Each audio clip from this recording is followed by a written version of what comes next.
বর্তমান সময়ে আলোচিত সমালোচিত শিরোনামের প্রথম পর্যায়ের এই চীনামুখ যে তার সাহসিকতা স্পষ্ট কথার কারণে সকল প্রশংসার জোয়ারে ভাসছে। আমার ক্ষুদ্র জ্ঞানে ক্ষুদ্র মনে ক্ষুদ্র চিন্তাভাবনায় একটা কথা আছে যে কুত্তার পেটে যেমন ঘি সয় না, তেমনি বাঙালির পেটেও এই লোককে সইবে না। এর বিরোধী যারা আছে, এই দুনিয়ার সবথেকে আদি ও পুরাতন ফেতনা ফাসাদের নাম নারী ফেতনা ফাসাদ।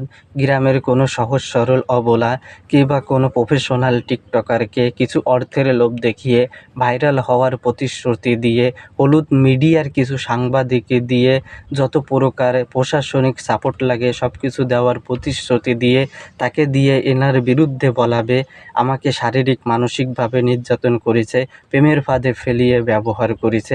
এরপরে ধর্ষণ, নারী নির্যাতন, জঙ্গি টঙ্গি বলে মাজা ভেঙে দেওয়ার সুপরিকল্পনা চলবে। সৃষ্টিকর্তার কাছে এই দোয়াই করি, সৃষ্টিকর্তা যেন আপনাকে দীর্ঘ হায়াত দান করে, আর আপনার সাহসিকতা দেখিয়ে আরও যুবকের মনে যেন সত্যের সাহস জাগে।